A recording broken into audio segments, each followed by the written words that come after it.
Today we're making the Sichuan Pickled Pepper Beef, aka 泡椒牛肉。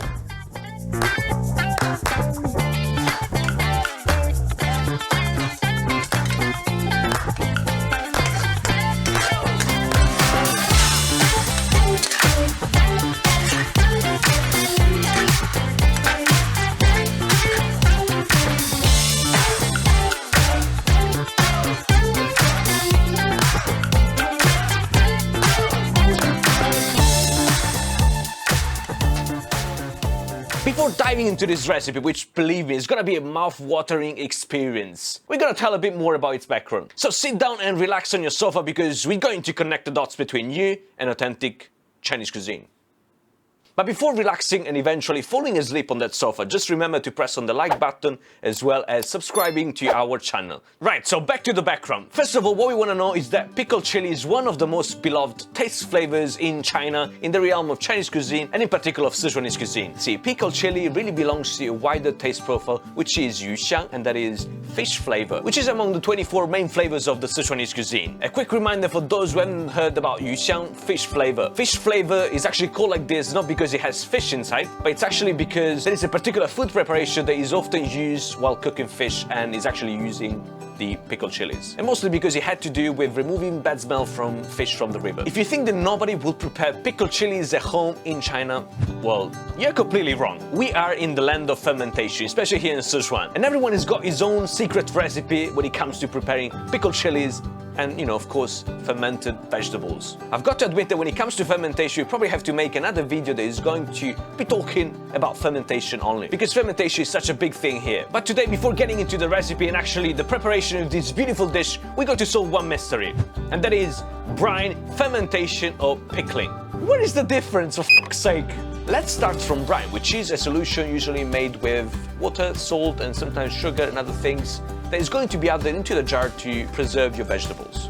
Brine is actually one of the steps that brings you to fermentation if you want to get an extra help, I guess, and that is letting the bad bacteria go away while letting the good guys stay inside. Help those vegetables to get the tangy flavors. So what about pickling and fermentation? Pickling means soaking the vegetables into a jar with some acid liquid and, in any case, a brine, to ferment. Whereas fermentation can actually be achieved naturally by chemical reaction between the food sugars and its bacteria. But yeah, forget about pickling, fermentation. We are here to prepare the Szechuan Pickled Pepper Beef! Hey man, you got any beef?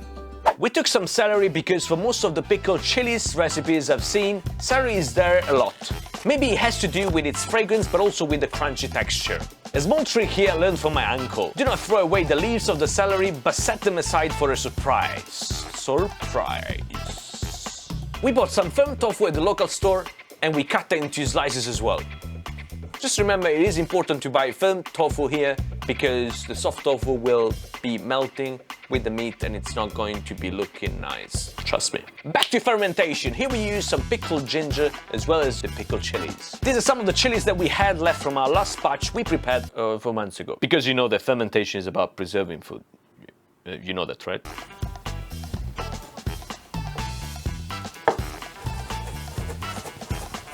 Besides using 2 different kinds of red chilies, removing the seeds inside, we also bought some extra pickled chilies from the local store. A particular variety of facing heaven chilies. Sorry, I was, trying to face the heaven. It's not funny. They were picked when still greenish, white-ish, probably grey, but yeah, it's a very strange color to be honest with you. These are quite unique, and if you want to find them, the Chinese name is jiāo, which translated into English means Yeshan, wild mountain, jiāo, chili. From the wild mountain, you got that, right? We bought some beef and cut it into slices, then rinse it to remove the blood and help tenderize it.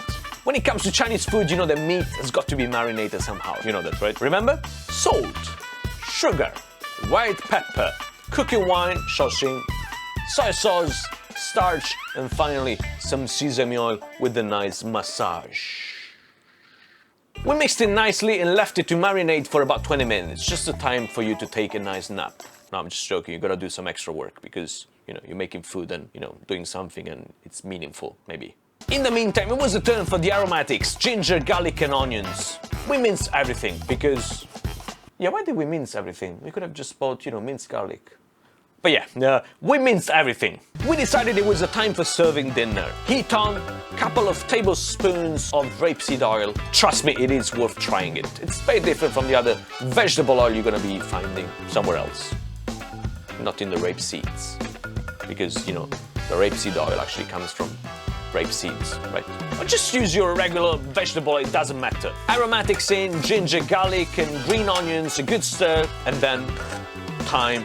Put the pickled ginger and chilies in.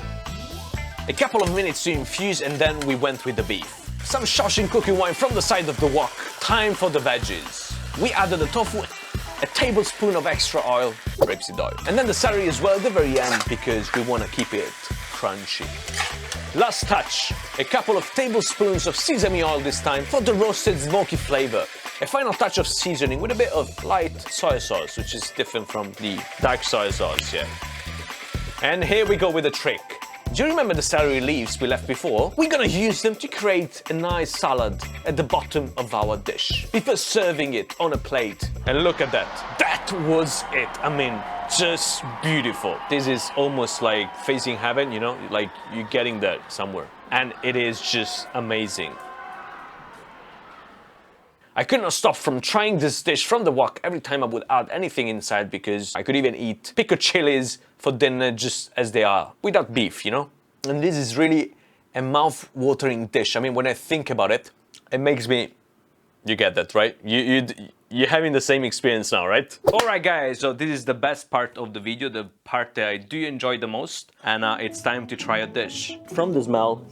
Oh, it's really beautiful. I don't know if you're really into fermentation, but it's a feeling where you actually feel like jumping into the dish just by smelling it. Close your eyes and smell it and you're gonna go like, oh, I need to eat this. So you can see also the pickled gingers here, still keeping a nice shape. We're gonna try the beef with the chilies, the ginger, and of course the celery. So all the ingredients together. That's the way to try this.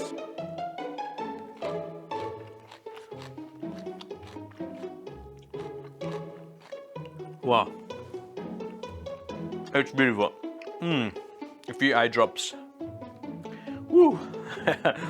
Yeah, no, it's kind of spicy, but fermented chilies as compared to, you know, just normal chilies, I think they have a plus in keeping the heat, but actually tasting kind of softer. So the great thing about fermented chilies as compared to normal chilies, I guess, is the fact that fermentation still keeps the heat of the chilies, but it enhances the flavors. So it actually builds up a much complex taste profile that is giving the chilies much more, you know, aroma, keeping the texture as well, and it's just beautiful. And together with ginger, you know, it just makes things perfect. That's the 5 pieces. There we go.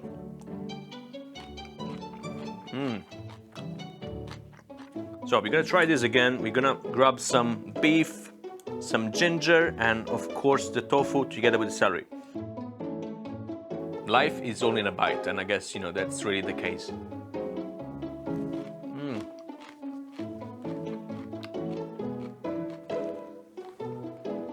And I'm gonna tell you 3 great things about this dish. First, it is the smell. The smell is so great. We're talking about fermented chilies together with pickled gingers and, you know, lots of meat, tofu, proteins, celery. You know, the smell is just amazing. But yeah, it's just, the smell is so yummy. The second great thing about this dish is its texture, because it combines, you know, the softiness from the tofu with the crunchiness of the celery, and then, you know, the tenderness of the beef that we marinated. So it's really, you know, the texture. It's bringing in crunchy with soft, and it's creating nice contrast. The third great thing about this dish is its flavor. Yeah, I know, you know, it might sound boring, but really you gotta try it. We're talking about fermented chilies and fermentation. You know, I'm crazy about fermentation. You know, I could have lots of vegetables, you know, I'm very fond of fermented chili sauces, and I think that fermentation really brings flavors to the next level. So we're gonna wrap it up. We said 3 great things about this dish. Try to make this at home. If you're vegetarian, just take off the beef, you know, go for the celery, go for the tofu. Still a great balanced diet with proteins and of course, you know, veggies, vitamins, and everything. Get prepared and do try this at home. But in the meantime, do not forget to subscribe to our channel by pressing that little bell. It's not gonna cost you any money, but it's going to make a big difference in building the community, something that we really care about, our mission, and we're here to stay with you forever to connect the dots between you and authentic Chinese cuisine. My name is Luke, and I will see you in our next video, and you can just leave us a comment with whatever dish you would like us to prepare and make for you.